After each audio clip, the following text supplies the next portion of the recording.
बहुत सारे ऐसे कैंडिडेट हैं, बहुत सारे सब्सक्राइबर हैं जो अक्सर एक बात बोलते हैं कि मलिक भाई हम काफ़ी सालों से कोशिश कर रहे हैं, यूरोप नहीं पहुंच पा रहे। आज उन सवालों का ना जो जवाब दूंगा और बड़े मज़ेदार चीज़ें बताऊंगा। और कई किस्से मेरे सामने हैं यार, जो 3-3 साल से ट्राई कर रहे हैं लेकिन लोगों का किस्मत साथ नहीं देता है या वह उनका वक्त बुरा है, पता नहीं जो भी है। जब मैंने यूट्यूब चालू किया था तो सिर्फ मैं लोगों को इन्फॉर्मेशन देता था और किसी को मैंने स्कैम से बचाया था, बहुत बड़े स्कैम से।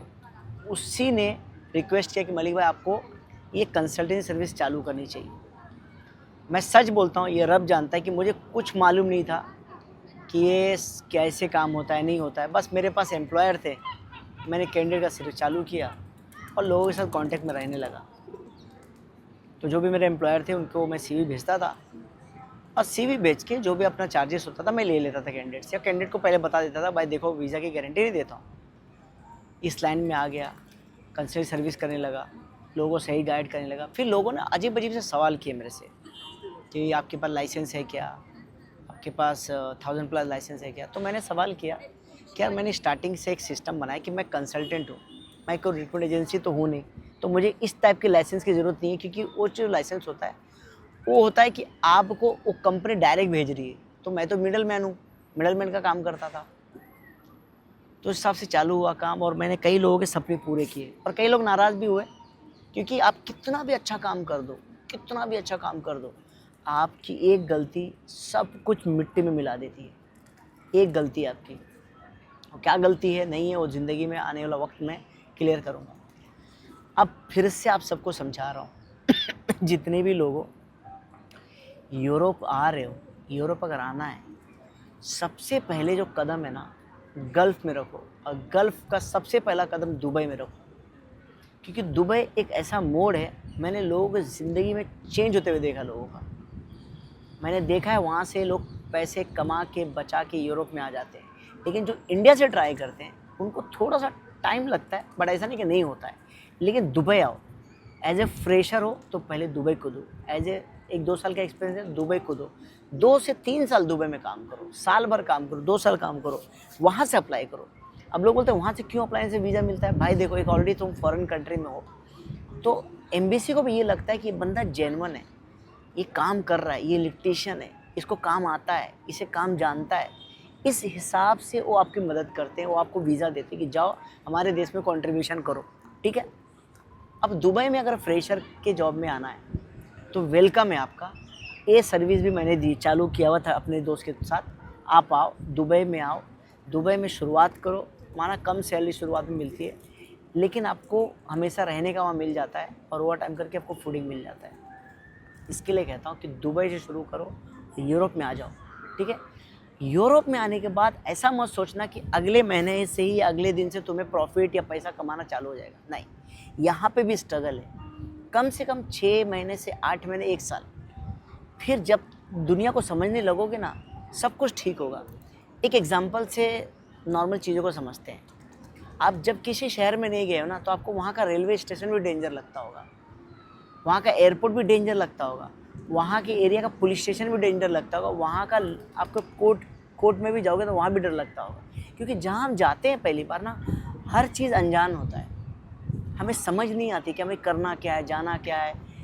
हमें हर चीज़ का एक वक्त लगता है, कहाँ से ट्रेवल करना है। अब जैसे मैं स्पेन में हूँ, तो स्पेन में जो मेट्रो के लाइन है बड़े कन्फ्यूजिंग नहीं है, बहुत ईजी है, लेकिन शुरुआत में आपको टाइम लगेगा। जैसे L1 L2, और L1 L2 में कैसा है कि L1 2 पार्ट में चलता है। जैसे एक एग्जांपल कि हम लोग को चर्चगेट जाना है, तो हम लोग को कौन सी ट्रेन पकड़नी है भाई, हमें अंधेरी में प्लेटफॉर्म नंबर 1 से पकड़ेंगे या 3 से पकड़ेंगे तो चर्चगेट जाएंगे, ठीक है। विरार अगर पकड़नी, जो लोग जानते हैं उनके बारे में बता रहा हूँ, जो मुंबई को समझ जाएंगे मेरे को। तो यहाँ L1 भी 2 टाइप का है, एक वो उस तरफ जा रही है, एक उस तरफ जा रही है। नाम L1 ही है, L2 नाम L2 ही है।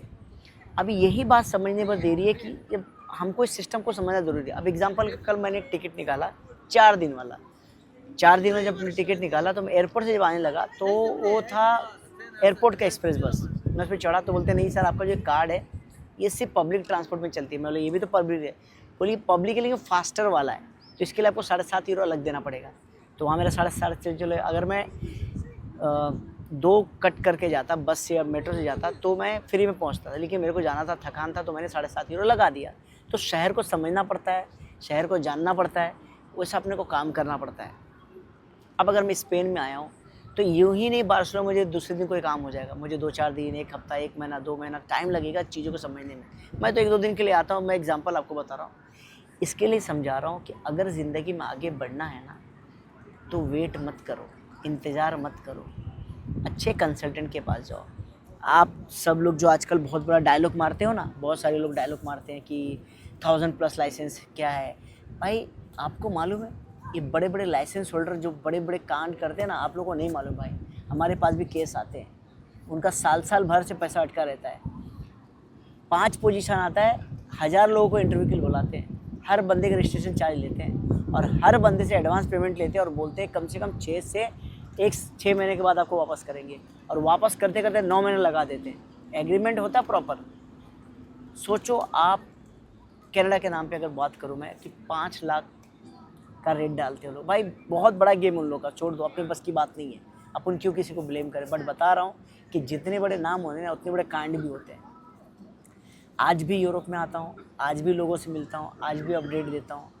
यहाँ स्पेन में बैठा हूँ, सेंट्राले में बैठा हूँ, यहाँ पे कोतालिया करके जो एरिया, यहाँ पे बैठा हूँ, यहाँ पे बैठ के वीडियो बना रहा हूँ, आपको अभी भी समझा रहा हूँ। स्पेन आना है आ जाओ, माल्टा आना है आ जाओ, स्लोवाकिया जाना है आ जाओ, अल्बानिया जाना आ जाओ, बेलारूस जाना है आ जाओ।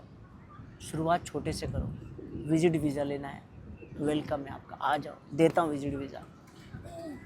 स्टडी वीज़ा चाहिए, वोकेशनल ट्रेनिंग में वीज़ा मिलता है, आ जाओ, 6 महीने का इस पर TRC भी मिलता है, आ जाओ। पार्ट टाइम काम भी कर पाओगे, अपने खर्चे भी निकाल पाओगे, जो भी पर डे का होता है वो भी निकाल पाओगे, कोई टेंशन वाली बात नहीं है। आ जाओ, कोशिश में लगाऊं कि अच्छे से अच्छे वीडियो बनाओ, बैक टू बैक वीडियोज़ बनाओ। इसके लिए आप सबका प्यार लगता है। उम्मीद करते मेरी इस वीडियो से कुछ ना कुछ आपको इन्फॉर्मेशन, गाइडेंस जरूर मिला होगा। ऐसे ही मैं वीडियो बनाऊँगा और ऐसे ही मैं आपको अपडेट दूँगा। मैं ब्लॉग नहीं बना सकता, मेरे अंदर ताकत नहीं है ब्लॉग बनाने का, लेकिन एक जगह बैठ के आपको इन्फॉर्मेशन देने की ताकत तबरेज़ मलिक ज़रूर रखता है। याद रखना, स्पेन ने 9 लाख लोगों को, अनडॉक्यूमेंट लोगों को पेपर दे रहा है, आप भी उसमें से एक हो सकते हो।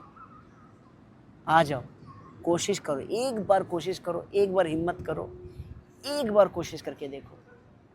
माना नुकसान भी हो सकता है, लेकिन क्या जा रहा है। मैंने अभी रिसेंटली एक मूवी देखी है, वेब सीरीज़ देखी टाइटन के ऊपर, जो टाटा ग्रुप का टाइटन था।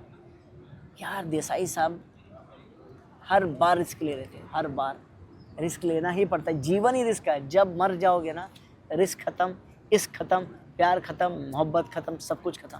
फिर आप खुदा के वहाँ पे चले जाओगे। जीते जी आपको स्ट्रगल करना है, करना है, करना है। मेरा एक मैंने एक इंस्टाग्राम ID बनाया है द तबरेज़ मलिक, उसको भी फॉलो कर लेना और कमेंट सेक्शन में पूछना, मेरे व्हाट्सएप पे मैसेज करके बात कर सकते हो। या मेरा कंसल्टिंग सर्विस जो मैं चार्जेस चालू किया हूँ, फिजिकल ऑनलाइन, फिजिकल पे 150 दिरहम चार्ज है मेरा, और ऑनलाइन अगर लेते हो तो 100 दिरहम वाला है। आप मेरी टीम से कंसल्ट बुक करके बाकी इन्फॉर्मेशन ले सकते हो। थैंक यू वेरी मच, आप सबका शुक्रिया।